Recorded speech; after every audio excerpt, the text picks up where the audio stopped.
adalah memaafkan. Itu jelas. Bapak kalau dia maafkan semua yang menyakiti Bapak itu ya, ini sembuh Pak.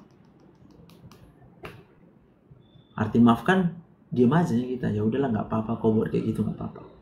Hanya bilang itu aja. Dalam pikiran Bapak. Iya ya, sakit sih yang dibuatnya. Tapi udahlah nggak apa-apa lah. Saya bisa nambahkan. Manusia Pak, lahir semua, dilahirkan. Itu udah bawa kecewa. Tanpa disadari bayi. Ibu-ibu kalau ngandung, darahnya datang dari siapa? Dari ibu toh, masuk ke dalam bayi. Ibu-ibu kalau lagi mengandung, sensitif nggak Bu? Gampang marah, gampang disakiti, kecewa.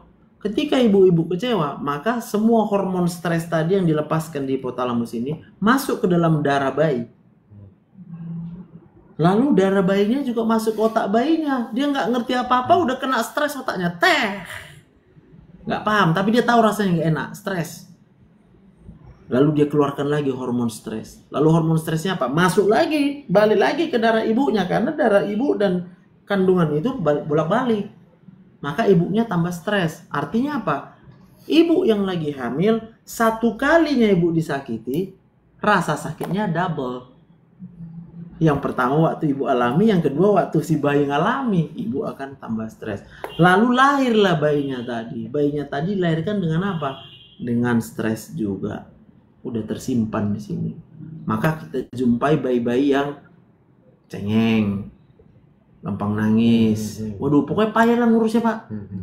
Tanpa sadar ya, kita kadang pun lihat anak kita bisa jadi marah kali kita. Padahal itu anak kita. Perilaku dia semua perilaku yang nggak mengenakan buat kita. Itu dia nggak tahu Pak. Karena udah tersimpan lah di sini semua yang nggak mengenakan tadi. Maka obatnya apa? Mau nggak Bapak menganggap semua orang yang menyakiti Bapak karena udah kadung sakit otaknya? Kalau orang sakit otaknya kita bisa buat apa? Cuma dua. Kita bina atau binasakan. Waktu kita benci sama dia berarti kita pengen kalau bisa kau nggak usah ada di dunia ini. Saya. Tapi karena kita manusia yang beradab, ya kita lihat orang yang jahat sama kita dalam pikiran kita ialah kau udah sakit mungkin sejak lahir pun kau udah lahir dalam tekanan yang begitu berat sehingga tanpa sadar Pak. Saraf kita lewat dari sini, lewat dia Pak. Maka yang dikerjakan sama tangannya hanya hal yang sakit. Yang keluar dari mulutnya dia bicara lewat dari sini, sarafnya juga cuma yang menyakitkan. Pedes, gampang marah, cerewet. Gak bisa yang enak-enak lagi. Kenapa? Karena udah yang gak enak di sini Pak. Obatnya ini apa Pak? Obatnya adalah menerima hal yang baik. Supaya ini bisa merasakan kebaikan. Sesederhana itu. Lalu apa yang bisa kita terima terus sebagai tanda kebaikan? Baik itu artinya apa? Tidak mengharap balas dan kembali. Kalau Tuhan kasih Bapak udara, pernah Tuhan minta balikkan udara? Balikkan oksigen. Tuhan pun tahu mana ada sanggup manusia membalikkan. Lalu kalau ku ajak tadi Bapak, mari kita mensyukuri aja setiap tarik napas. Sedikit pun dikasih ya udah syukur masih ada yang masuk. Sebab kalau masih ada yang masuk walau sedikit Pak, itu yang membuat saya dan Bapak masih hidup sampai sekarang. Paham ya? Sekarang aku mau tanya, bisakah Bapak merasakan kelegaan di hati Bapak? Maksudnya kelegaan? Lega nggak? Berhenti nggak otak Bapak bertanya-tanya? Kenapa gini? Kenapa gitu? Aku sakit apa? Aku begini. Itu ada yang aku pertanyakan selama 10 tahun lebih itu. Penyebabnya sampai sekarang juga nggak jumpa kan? Kalau aku jelaskan tadi, Bapak nangkep nggak? Ya nangkap sih. Bisa terima nggak? Bukan masalah terima nggak terima. Kayaknya dalam hidupku nggak kayak gitu sih. Oke. Dalam kandungan ibu, Bapak tahu. Ah udah, yang nggak Bapak tahu tadi lah yang udah melukai otak Bapak. Ya kan, maksudnya setelah saya berumur berapa baru mulai penyakit ini yang kambuh. Dalam perjalanan kehidupan kan kita nggak tahu Pak, apa yang terjadi pun kita nggak ingat semuanya. Kalaupun ada mungkin itu hal kecil lah ya. Kalau main kelereng, kecewanya kalau main kelereng emang. Tapi kita anggap itu biasa. Hanya saja memorinya sudah tersimpan. Kalau selama kita hidup, kita misalnya orangnya nggak mau kalah. Coba aku tanya, kalau Bapak orangnya mau kalah nggak?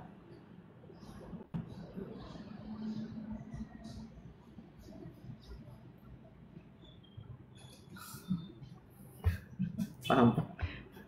Itulah sakitnya Bapak. Karena mau menang. Bukan marah Bapak. Kadang-kadang itu yang menyakiti kita. Karena kita nggak mau kalah. Maka ketika kita harus kalah, ya kita sakit. Tersakiti dong. Nah itu yang memorinya akan tersimpan terus di otak kepala kita, Pak. Sebenarnya cukupnya Bapak hirup udara sedikit. Tapi Bapak curiga, nanti kalau sedikit nih ku hirup nggak cukup ke badanku. Nanti oyong aku, rusak sel-sel otakku karena sedikit kali udaranya. Ya. Padahal yang dibutuhkan tubuh nggak sebanyak itu, Pak. Ya kan? Nah, apa yang bisa mengobati tadi adalah memori yang nggak enak tadi harus digantikan dengan pengalaman kebahagiaan tadi. Dan nggak ada yang lebih membahagiakan itu daripada sesuatu yang diberikan orang kepada kita dengan ikhlas, keikhlasan hati. Ya, kalau kita punya pasangan hidup yang kemudian bisa memberikan kita keikhlasan hati, Bapak pasti sembuh. Bapak punya entah siapa, kerabat, teman, sahabat yang bisa sungguh-sungguh memberi aja sama Bapak, ikhlas, nggak mengharap balas, Bapak sembuh. Aku cuma nggak tahu siapa itu orangnya. Tapi yang ku tahu, udara yang dikasih Tuhan ini adalah keikhlasan. Karena dia hanya memberi, tak harap kembali. Kita bahkan membuang apa? Racun, Pak. Kita tarik oksigen. Oksigen buat sel hidup toh. Yang kita buang apa? CO2, karbon dioksida. Ini racun. Boro-boro mengharap dikembalikan. Yang kita kasih bahkan racun sama Tuhan. Tapi apa dibuat Tuhan? Diubahnya lagi karbon dioksida jadi oksigen lagi. Sehingga kita hidup.